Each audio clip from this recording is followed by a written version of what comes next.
à toutes et bonjour à tous. Donc dans cette nouvelle vidéo, nous allons examiner une question. Est-ce que Jésus était marié et est-ce qu'il avait des frères et des sœurs? Alors comme d'habitude, nous allons laisser répondre la Bible. Bon, la Bible ne parle pas précisément de la situation conjugale de Jésus. Elle indique clairement qu'il n'était pas marié. Examinez les points suivants. La Bible parle souvent de la famille de Jésus et des femmes qui l'ont accompagné durant son ministère et qui sont restées près de lui lors de son exécution. En Marc chapitre 3 versets 31 à 32, nous pouvons lire « Puis sa mère et ses frères arrivèrent. Ils restèrent dehors et envoyèrent quelqu'un l'appeler. Il y avait beaucoup de gens assis autour de lui et on lui dit « Ta mère et tes frères sont dehors et veulent te voir. » Cependant, la Bible ne dit jamais que Jésus avait une femme.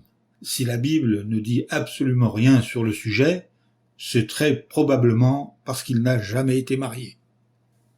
À propos de ceux qui restent célibataires pour se dépenser davantage dans le service pour Dieu, Jésus a déclaré à ses disciples « Si quelqu'un peut l'accepter, c'est-à-dire le célibat, qu'il l'accepte. » selon l'évangile de Matthieu, chapitre 19, versets 10 et 12. Il a donné l'exemple aux chrétiens qui décident de ne pas se marier pour servir Dieu plus pleinement. D'autre part, juste avant de mourir, Jésus a veillé à ce qu'on prenne soin de sa mère. Si Jésus avait eu une femme ou des enfants, il aurait sûrement fait le nécessaire pour qu'on s'occupe d'eux aussi. Dans l'évangile de Jean, au chapitre 19, et au verset 25 à 27, nous pouvons lire « Or, près du poteau de supplice de Jésus, se tenaient sa mère et la sœur de sa mère. Il y avait aussi Marie, femme de Clopas, et Marie de Magdala. Quand Jésus vit sa mère et le disciple qu'il aimait se tenant près de là, il dit à sa mère « Femme, voici ton fils. » Puis il dit au disciple « Voici ta mère. » Et dès cette heure-là, le disciple l'a pris chez lui. La Bible prend Jésus comme exemple pour les maris, mais elle ne parle pas de la manière dont il aurait traité une épouse humaine. Par contre, on lit « Marie, continuez à aimer vos femmes, tout comme le Christ a aimé l'Assemblée et a donné sa vie pour elle. » selon Éphésiens chapitre 5, verset 25. Si Jésus avait été effectivement marié lorsqu'il était sur la terre, il aurait été un mari parfait, et son exemple dans ce domaine aurait sûrement été utilisé dans ce verset. Bien, maintenant que nous avons vu que Jésus n'était pas marié, on m'a aussi posé cette question, Jésus avait-il des frères et des sœurs? Alors oui, Jésus a eu au moins 6 frères et sœurs. Ses frères, Jacques, Joseph, Simon et Judas, et au moins 2 sœurs, dont les noms ne sont pas mentionnés.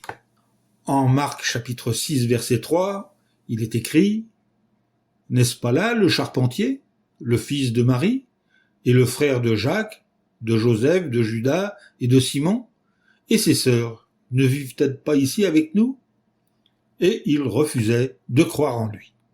Donc, ses frères et ses sœurs qui sont mentionnés dans ce verset sont des demi-frères et des demi-sœurs de Jésus.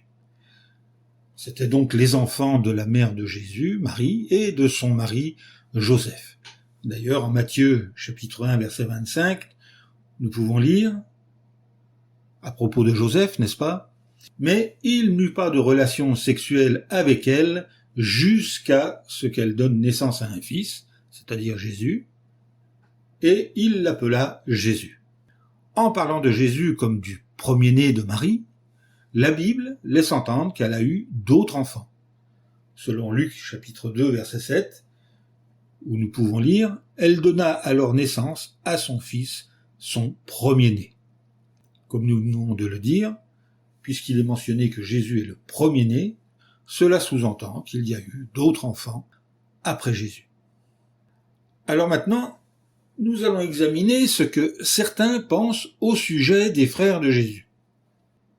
Alors, pour défendre le point de vue selon lequel Marie serait restée vierge toute sa vie, on a donné des sens différents au mot frère.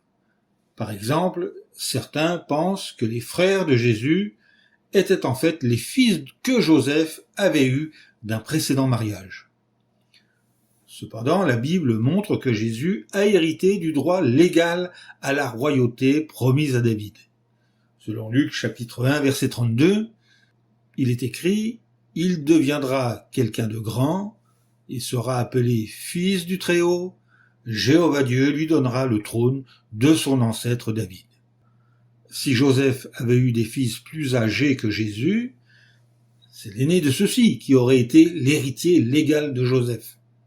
Mais ce terme, est-ce qu'il ne pourrait pas désigner les disciples de Jésus, ses frères spirituels?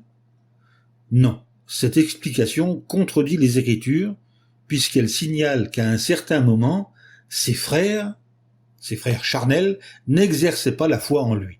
Selon Jean chapitre 7 verset 5, où nous lisons « Ses frères, en effet, n'exerçaient pas la foi en lui ».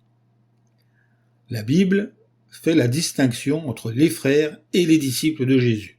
En Jean chapitre 2 verset 12, il est écrit « Après cela, lui, sa mère, ses frères et ses disciples descendèrent à Capharnaüm, mais ils n'y restèrent que quelques jours. » Alors, selon une autre théorie, les frères de Jésus étaient en réalité ses cousins.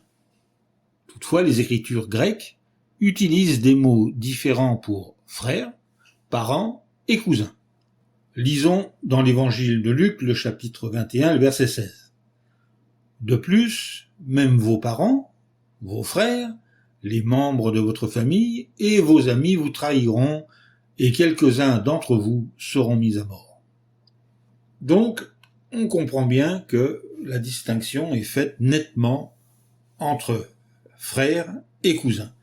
Alors, pour terminer, de nombreux biblistes confirment que les frères de Jésus étaient bel et bien ses frères et sœurs. Par exemple, le commentaire interprétatif de la Bible déclare « La façon la plus naturelle de comprendre frère est que ce terme désigne les fils de Marie et Joseph, donc les frères de Jésus par sa mère. » Eh bien, nous arrivons au terme de cette allocution, et comme d'habitude, je vous dis, creusez la Bible, soyez béréens, et examinez toutes choses sans préjugés. Et je vous dis à bientôt pour une nouvelle vidéo.